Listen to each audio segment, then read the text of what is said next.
आज के टॉपिक हम करने जा रहे हैं बल्क मॉडुलस। इससे पहले हमने यंग्स मॉडुलस पढ़ा था और उसके बाद हमने शेयर मॉडुलस पढ़ा। तो आज हम बल्क मॉडुलस पढ़ने जा रहे हैं। ये भी उसके जैसे ही सिमिलर है। अब हम देखते हैं कि इसमें क्या डिफरेंस है। तो बल्क मॉडुलस को हम लोग रिप्रेजेंट करते हैं के से। के मीन्स कापा। तो kappa is equal to stress by strain. अब हम इसे समझते हैं। जैसे कि हमारे पास एक स्फीयर है, ठीक है। इस स्फीयर का वॉल्यूम है V। अब क्या हो रहा है, इसके ऊपर एक्सटर्नल प्रेशर लग रहा है।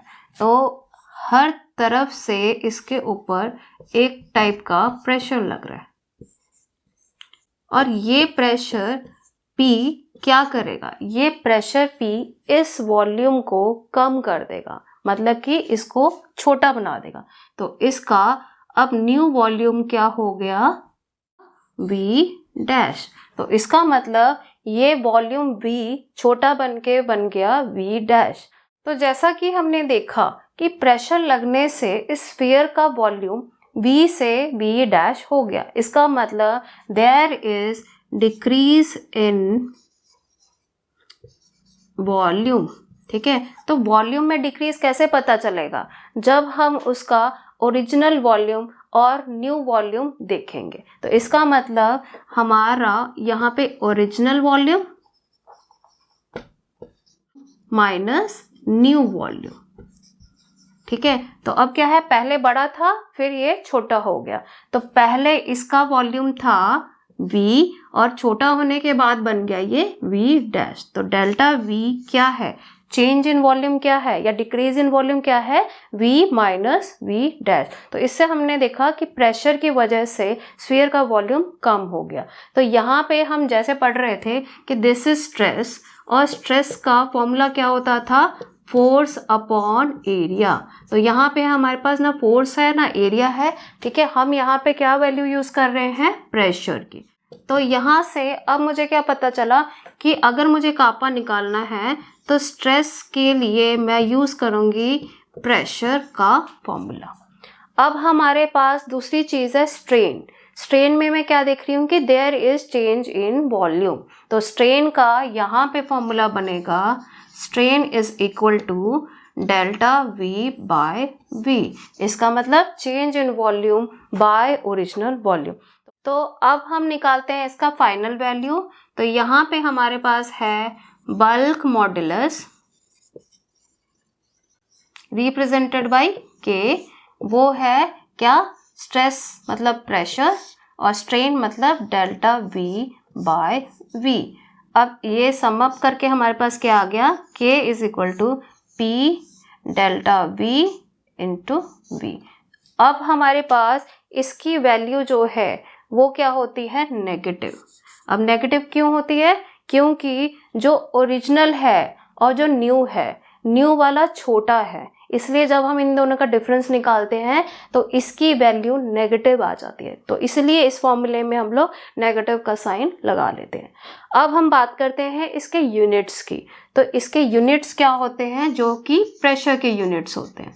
प्रेशर के यूनिट्स होते हैं पास्कल। तो यहाँ पे ऐसा यूनिट K के लिए हम यूज कर रहे हैं पास्कल, मतलब बल्क मॉडुलस हमारा आएगा पास्कल में। अब हम देखते हैं बल्क मॉडुलस का एक न्यूमेरिकल। इस न्यूमेरिकल में हमें दिया हुआ है कि एक बॉल जो है वो पानी के अंदर फेंक दी गई है। तो पैसिफिक ओशियन में वो फेंक दी गई है। उसकी डेप्थ है 8.82 किलोमीटर्स। उसका delta V by V is 3.92%। और हमें निकालना है what is the value of K, मतलब बल्क मॉडुलस की वैल्यू हमें निकालनी है। तो सबसे पहली चीज जो हमने डिस्कस की थी कि हमें बल्क मॉडुलस का फॉर्मूला होता है K is equal to P by delta V into V। ये हमारे पास फॉर्मूला था। अब क्या हो रहा है कि सबसे पहले मुझे चाहिए प्रेशर। अब प्रेशर का फॉर्मूला हमने तो क्या पढ़ा था कि pressure is equal to force upon area, पर यहाँ पे किसी एंगल से ना मुझे फोर्स दिया हुआ है ना एरिया दिया हुआ है। तो यहाँ पे मैं प्रेशर का कोई डिफरेंट फॉर्मूला यूज़ करके उसे निकालूंगी। तो यहाँ मैं यूज़ करूँगी pressure is equal to H rho G। तो यहाँ पे हमें ये तीन चीज़ें दी हुई हैं जिससे हम इसे सॉल्व करेंगे।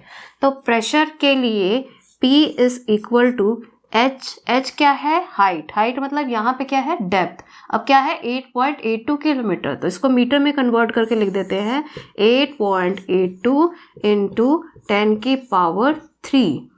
रो मतलब वाटर की डेंसिटी, वो हमें पता है क्या होती है 1000, तो इसका मतलब 10⁻3। और g is gravity, that we know 9.8 है। तो यहाँ से हम इसके प्रेशर की वैल्यू निकाल लेंगे। तो अब हमारे पास क्या चीज़ है, हमारे पास है स्ट्रेन की वैल्यू। स्ट्रेन हमें पता है नीचे होती है डेल्टा वी बाई वी, तो वो चीज़ हमें दी हुई है, पर किस में दी हुई है, परसेंटेज में। हमें किस में चाहिए, नॉर्मल वैल्यू। तो हम यहाँ पे लिख लेते हैं delta V by V is equal to 3.92%। पर इसको जब हम फ्रैक्शन में चेंज करेंगे तो हमें क्या करना पड़ेगा, 100 से डिवाइड, तो 3.92 अपॉन हो गया ये 100। अब हम इन वैल्यूज़ को पुट करके k की वैल्यू निकालेंगे। तो k की वैल्यू यहाँ से हमारे पास प्रेशर की वैल्यू है ये, हम यहाँ पुट कर देते हैं 8.82 इंटू 3 and 3 6, तो 9.8 इंटू 10⁻6। नीचे आ जाएगा डेल्टा v बाय v, तो वो हमने निकाला है इतना, तो ये लिख देंगे 3.92 इंटू ये 100 आ गया ऊपर, तो 10⁻2।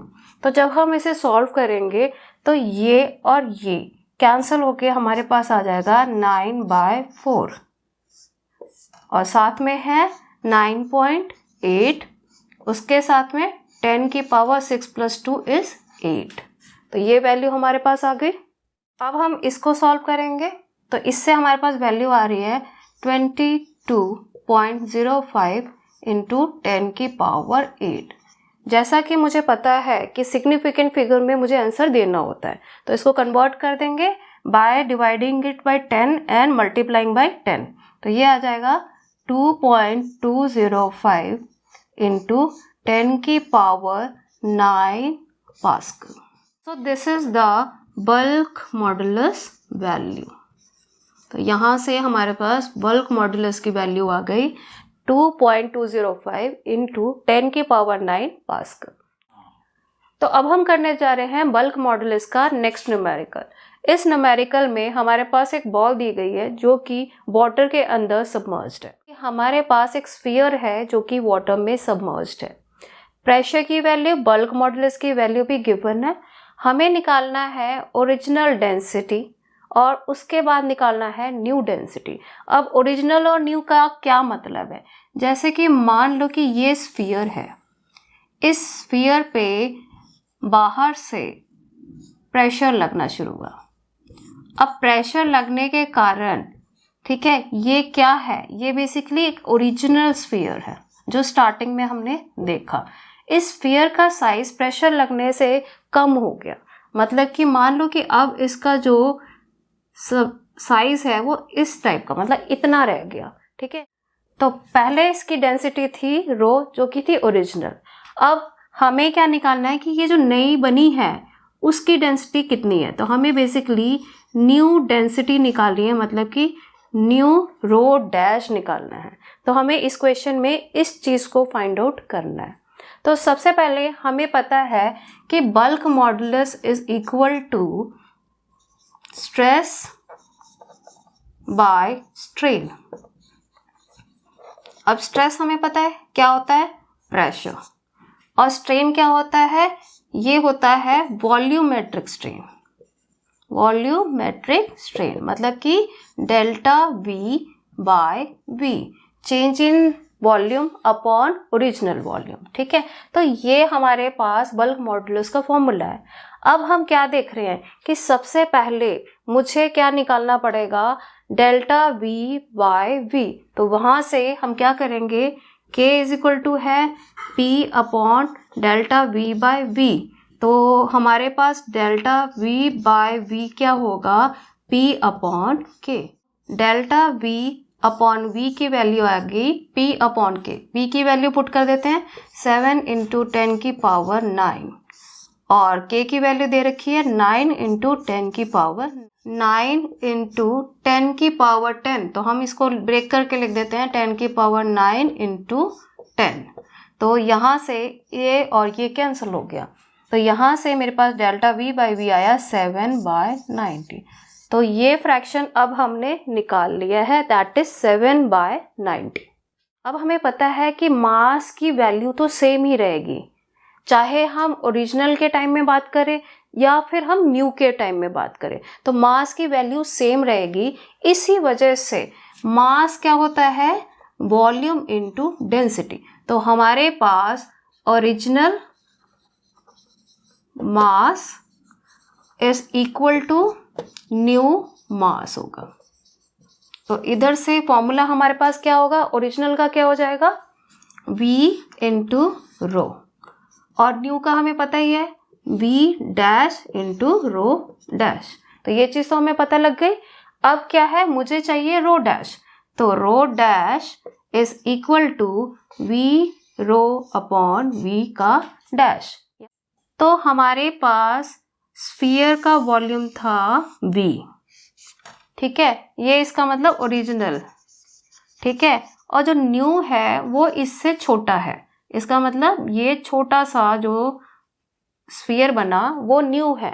तो इसका मतलब ये छोटा कैसे हुआ, जब इसमें से कुछ डिक्रीज इन वॉल्यूम हो गया, ठीक है। तो v डैश क्या हो गया, ओरिजिनल में से डिक्रीज इन द वॉल्यूम। तो यहाँ से मुझे पता चला कि v dash is equal to v minus delta v होगा। तो यहाँ पे हम लोग पुट करेंगे rho dash is equal to v rho upon v minus delta v। तो यहाँ तक तो हमें पता चल गया। अब हम क्या करेंगे, इस v से इसके नीचे डिवाइड कर देंगे, ठीक है। तो ये चीज़ आ गई रो v upon v delta v upon v, ठीक है। तो ये दोनों कैंसिल होके क्या बन जाएगा, rho dash is equal to rho upon ये हो गया 1 और ये आ गया डेल्टा v बाई v मतलब 7/90। तो यहाँ हम लिख देंगे 7/90। ये हमारे पास आ गया रो अपॉन 1 माइनस 7/90। तो रो डैश की वैल्यू आगे हम सॉल्व करेंगे, रो एलसीएम ले लेंगे 90 माइनस 7। तो सॉल्व करके रो डैश की वैल्यू आ गई 90, ऊपर चला जाएगा तो ये आ गया 90 इंटू रो और 90 माइनस 7 होता है 83। तो रो डैश की वैल्यू हमारे पास आ गया 90 रो बाय 83। अब हमारे पास ये वैल्यू रो की दी हुई है, दैट इज 8.3 ग्राम। तो यहाँ पे हम पुट कर लेते हैं, ये हमारे पास आ गया 90 इंटू 83 इंटू 8.3, ठीक है। अब हम इसे सॉल्व करेंगे तो हमें पता है इससे ये कैंसल आउट हो जाएगा और यहाँ पे है 10, तो ये इससे कैंसल आउट हो जाएगा। तो वैल्यू क्या बच गई, सिर्फ और सिर्फ 9। तो यहाँ से हमारे पास रो डैश की वैल्यू आई 9 ग्राम पर सेंटीमीटर क्यूब। तो क्वेश्चन में हमें फाइंड आउट करना था what is the new density of the sphere. तो rho dash is the new density whose value is 9 gram per centimetre cube. So this is our solution to the question. तो यहाँ पे इस numerical में हमारे पास एक वाटर स्फीयर दिया हुआ है, ठीक है। उस स्फीयर का वॉल्यूम जो है डिक्रीज होएगा by applying some pressure P हम अप्लाई कर रहे हैं। तो यहाँ पे वाटर बैलून का बल्क मॉडुलस क्या है, K water is equal to 2.2 into 10 की पावर 9 पास्कल। तो यहाँ पे इसके अंदर 1.9% का डिक्रीज आ रहा है। तो हमें पूछा गया है कि हम कितना प्रेशर अप्लाई करें कि इसमें 1.9% का डिक्रीज आए, ठीक है। तो इस क्वेश्चन में हमें क्या फाइंड करना है कि व्हाट इज द प्रेशर। तो आपने कैलकुलेट करना है प्रेशर, जिसका फॉर्मूला हमारे पास ये है, और इसको कैलकुलेट करके आपके पास जो भी वैल्यू आएगा वो किसी न किसी ऑप्शन के साथ मैच कर रहा होगा। तो हमारे पास 3 ऑप्शन है A, B, C। तो आपने कमेंट करके बताना है कि which option is the correct one for this question. So bulk modulus topic is complete here. Thanks for watching and do like, share and subscribe play chemistry. Keep watching play chemistry.